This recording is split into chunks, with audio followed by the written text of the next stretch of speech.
Hello, world. Yeah, we're continuing. The first stream, we covered a lot of things, but towards the end, where my network did some things, I was in the process of explaining that on day two, which was on the 4th, I believe, of January, because I actually noted these things. So part of my reflections on the Januarius, on the Janus, on the Roman god Janus, and how the month of January is based off of his name. Part of my contemplation regarding this was it will be useful to note everything that happens, so that I have an easier process looking back, right? So the face that looks forward to the future writes down the things that the face who looks back at the past might need to check when that face then starts to when that face starts to what's the right word, when that face starts to to reminisce or to revisit those concepts. Yeah. Yeah, that's the right word. So yeah, she's supposed to femba me. So I'm like, okay, first things first, the reason I was interested in this is because this is usually when you get to determine if the person is a scam or not, because how they read your energy shows you their intentions. So if your intention is to make money off of me, then how you will read my energy is that you will see points of pain that you can leverage to extract money from me in the form of a ritual, right? So that's usually how it would be structured, how these people end up revealing themselves, right? So I was excited, looking forward to this session. I go on this day. Let me actually check the date, because I had it. I have it just here.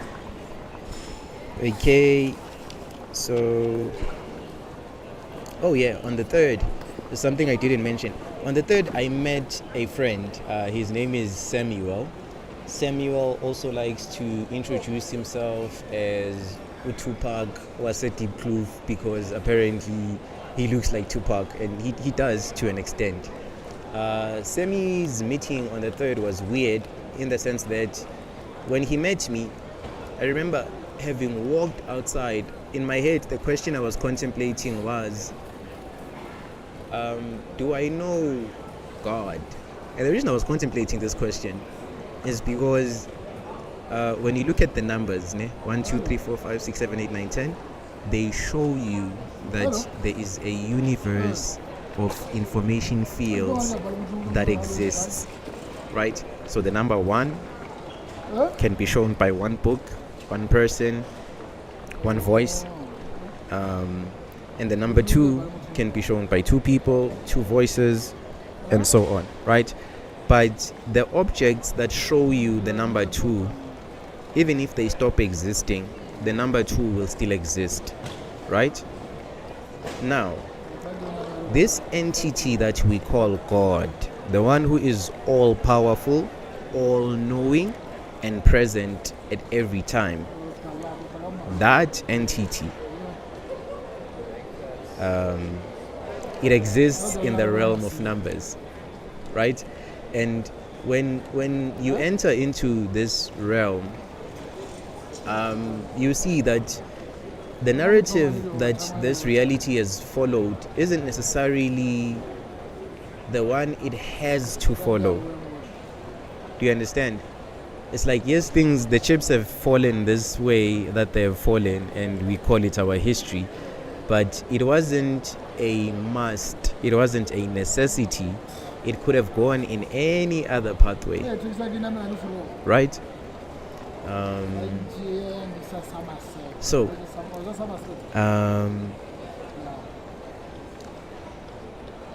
she then decides, yeah. I go, oh yeah, oh, so is an orb of light that's like here and says, yo, I am God.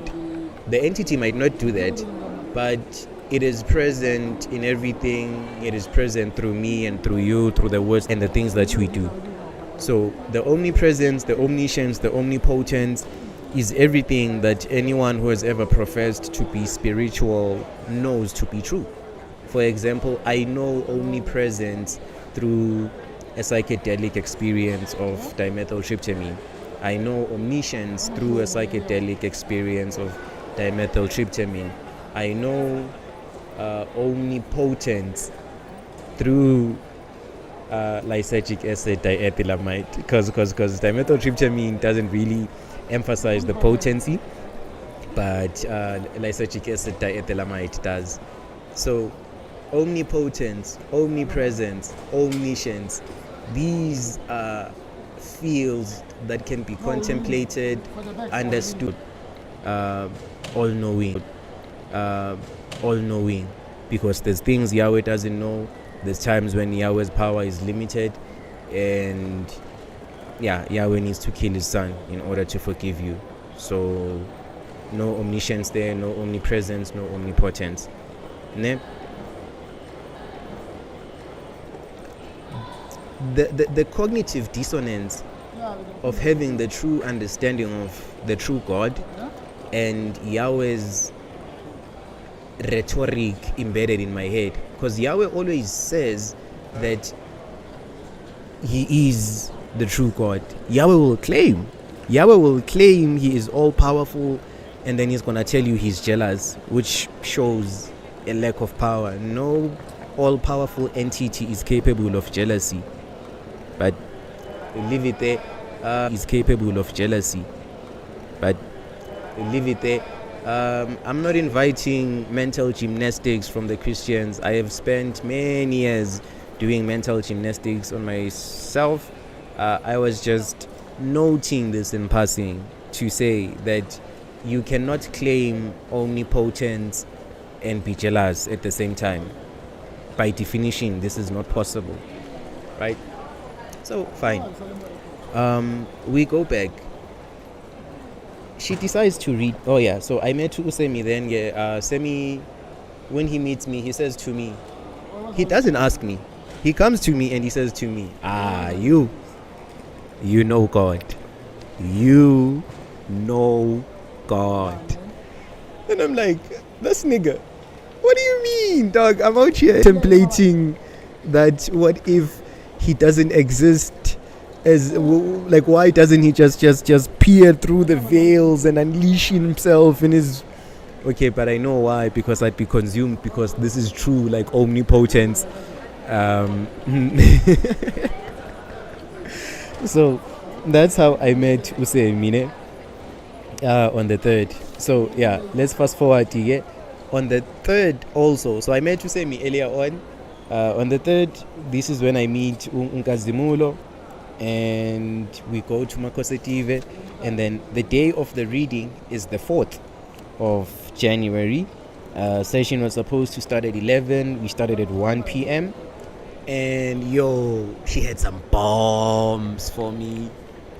I think I recorded this at some point. I am not sure. Maybe it's like deja vu from the current happenings. Let us continue with it then. Here's what she told me. So let's start with this. As a child, one of the most potent memories that I have is watching the TV series Charmed with my mom. Most people can recall Generations or other popular South African dramas.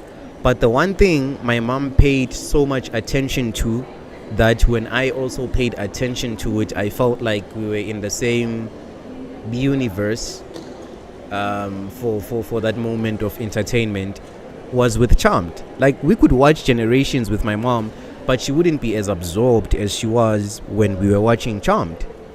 And even growing up, when I would rewatch those episodes, I found that Like, yo, the nostalgia is awesome, man. It just feels amazing because it's those good memories from childhood, fam. So, um, we would watch Charmed, and this was weird for me. Ne? It's gonna make sense why I'm mentioning it now.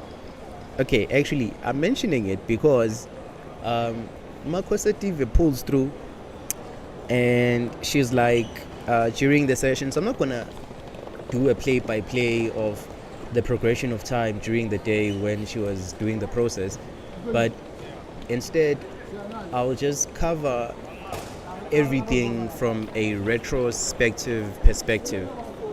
Ne? Um, so covering everything from a retrospective perspective, Charmed. Ne? She says to me, "Hey yo, what would you say if I told you that your mom's was a witch?" And I'm like, it's starting now. It's starting now.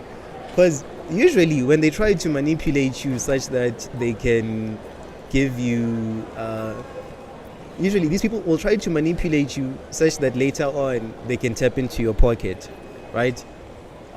For me, yesterday, the day leading up to this fembing session, the day leading up to this, her conclusion had been that I am. Her conclusion had been that I am in pain and I need to heal, and after I heal, then my gifts will be able to manifest themselves fully. And I was like, okay, that's fair. When you said I needed to heal the pain from the loss I have faced in all of my life, which I thought I had dealt with, and I thought it was fine, that pain, it sort of came back up. And I was like, oh, okay, I'm still feeling you. Clearly, I haven't healed. So I was open to the message of healing, right?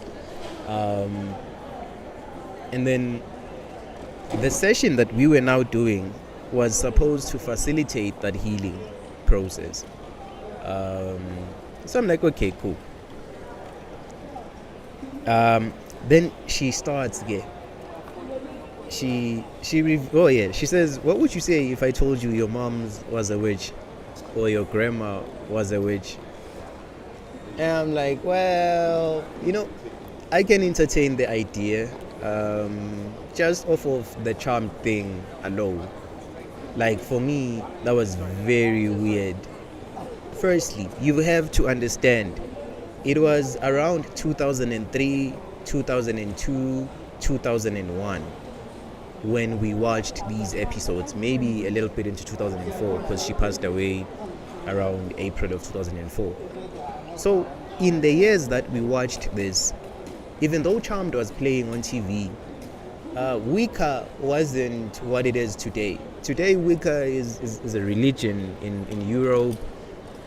You even had Satanists, the Luciferian kind, try to set up a church here in SA.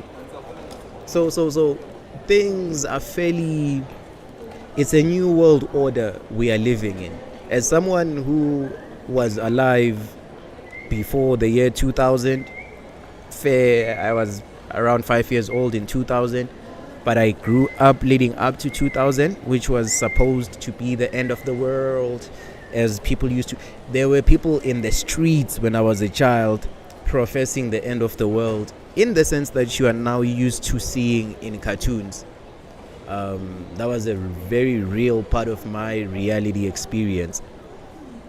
So when you look at time, how it has changed from when those guys were professing the end of the world to what happened in the 2012s to what happened in the 2021s with the COVID, you realize a few things. Drawing back on so many. Oh yeah. So this new world order that we are in, besides promiscuity being accepted, besides Crowley's moniker of do what thou wilt shall be the whole of the law. They're pretty close to implementing do what thou wilt shall be the whole of the law, especially in the US. Those guys, yeah, they're very, I don't know how to put it, man. I don't know how to put it. But it's not the people, the inhabitants of the US that I'm talking about. It's the entities of awareness that inspire the systems that manifest as the corporate structure of the US. Yeah, we'll talk about them some other day. So,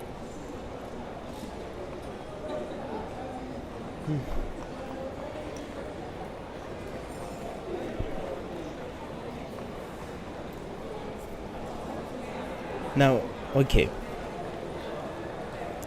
We have this okay,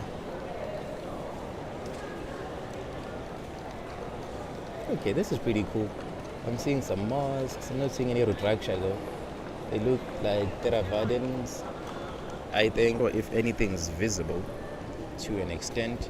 But the aim wasn't really to show the airport more than it was to talk to you. Yeah. The thing about people watching is that sometimes it can be distracting if the people who pass by are more interesting than the topic. The only way you'd be safe against persecution of that kind. The only way you'd be safe against persecution of that kind. So that's what made it weird looking back now, is because in retrospect, it was a weird show for my moms to enjoy, such that I also enjoyed it that much. And what's the premise? 3 witch sisters come together and they find their powers, which rely on the power of 3, and all of the adventures that come with it.